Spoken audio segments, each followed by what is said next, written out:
spent annually in the industry. Companies were spending about $8 billion on diversity efforts in 2017, according to the consulting firm McKinsey & Company. Not bad. As I learned the field's contemporary lexicon, I realized that people don't want to be tolerated. It's not cool anymore to manage diversity, because diverse people don't want to be managed.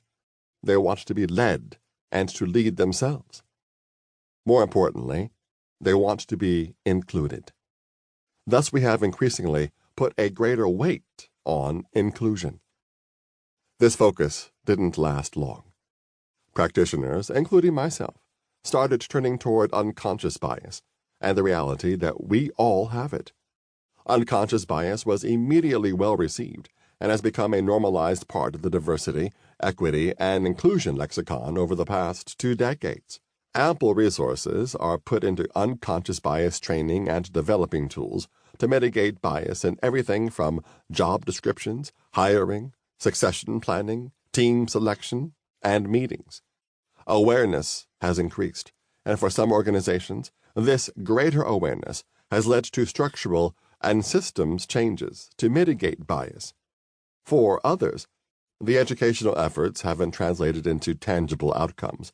Increased representation, the perception of less discrimination, lowered microaggressions, etc. So the conclusion, wrongly and prematurely arrived at, in my opinion, has been that unconscious bias training doesn't work.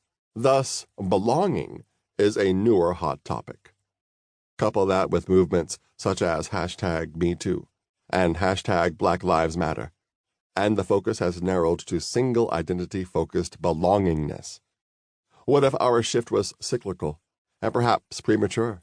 What if we need to be focused on really getting our minds, arms, and hearts around the complexities of humanity, rather than reducing ourselves to memes, movements, and hashtags? More American. During my time working for a Swiss-based pharmaceutical company's research division in Cambridge, Massachusetts, I was introduced to Europe in a more up-close manner. Traveling to Switzerland and other European countries multiple times a year, I learned a few things about life there. I take more coffee breaks and show-and-tell meetings now. I know what an apéro, after-work hours, is, and attend them regularly. I use my fork and knife regardless of what I'm eating, sans cereal and dessert. And I generally feel my family is safe all the time when they are out of the house, at least in Switzerland, Spain, the UK, France, and Germany, where I spent the most time. Maslow would approve. When I first started working for the pharmaceutical company, I never considered living in Europe. I'd spent a good amount of time working to build business in Brazil, and I thought long and hard about living in Brazil. But in Europe? No. This was mainly because of my lack of context, or because my context was that all of the European countries I might consider living in were colonizers. The Netherlands, Belgium, France, Portugal, England, and Spain. Yet, I was born into a country that was colonized and grew up to be a colonizer itself, doing so with tactics as brutal as those historically enacted by European nations. The idea of colonization wasn't at the top of my mind, but it sat in my subconscious, emerging periodically. In 2019, after spending more than 48 years of life living and working in the United States, I started a new journey. I now live primarily outside of the U.S. Of course, my identity is plural, but as I've moved through the world, central to who I've considered myself to be has been my identity as a black man, black brother, black son, black leader, black epidemiologist, black thinker.